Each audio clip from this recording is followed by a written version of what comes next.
Hi friends, welcome to my channel. நம்ம இன்றைக்கி என்ன பார்க்க போகிறோன்னா பூண்டு குழம்பு தான் எப்படி செய்கிறதுன்னு பார்க்க போகிறோம். வாங்க எப்படி செய்யலான்னு பார்க்கலாம். அதுக்கு சின்ன வெங்காயம் உரித்து எடுத்துருக்கேன், 2 தக்காளி, கருவேப்பிலை, 20 பூண்டு பல், ஒரு சின்ன லெமன் சைஸ் அளவுக்கு புளி எடுத்து ஊற வச்சுருக்கேன்.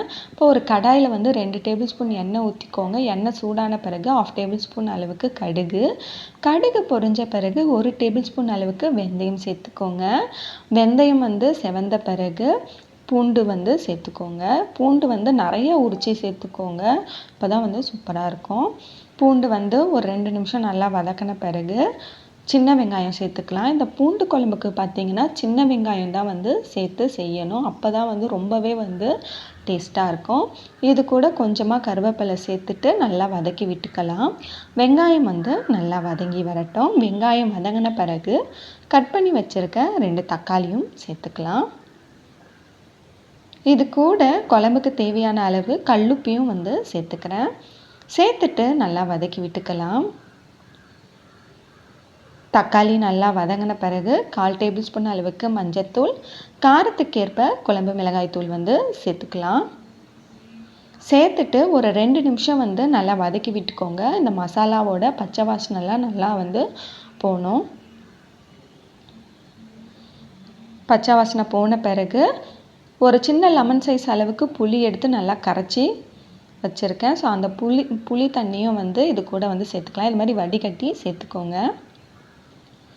சேர்த்துட்டு நல்லா கலந்து விட்டுக்கலாம். நல்லா கலந்து விட்ட பிறகு குழம்புக்கு தேவையான அளவு கொஞ்சமாக தண்ணியும் சேர்த்துக்கிறேன். சேர்த்துட்டு நல்லா கலந்து விட்டு மூடி ஒரு 10 நிமிஷம் நல்லா கொதிக்க விட்டுருங்க.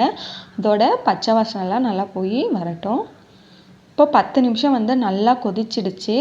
இந்த அளவுக்கு நல்லா கொதித்து எண்ணெய்லாம் நல்லா பிரிஞ்சு வந்த பிறகு இறக்கிறதுக்கு முன்னாடி இந்த அளவுக்கு, இந்த சைஸ் அளவுக்கு சின்னதாக வெல்லம் துண்டு சேர்த்துக்கோங்க. சேர்த்துட்டு நல்லா கலந்து விட்டு இறக்குனீங்கன்னா சுவையான பூண்டு குழம்பு ரெடி ஆயிடுச்சு. இந்த வெல்லம் சேர்க்கும்போது அவ்வளோ சூப்பராக இருக்கும் குழம்பு. ட்ரை பண்ணி பாருங்கள். இப்போ இதை சூடான சாதத்தோடு போட்டு சர்வ் பண்ணுங்கள். சர்வ் பண்ணி இதுக்கு தொட்டுக்கிறதுக்கு பார்த்திங்கன்னா புடலங்காய் பொரியல் வச்சு சர்வ் பண்ணி பாருங்கள். ரொம்பவே அருமையாக இருக்கும் இதோட சுவை. நம்ம சேனலில் புடலங்காய் பொரியல் எப்படி செய்கிறதுன்னு சொல்லிட்டு வீடியோ அப்லோட் பண்ணியிருக்கேன்.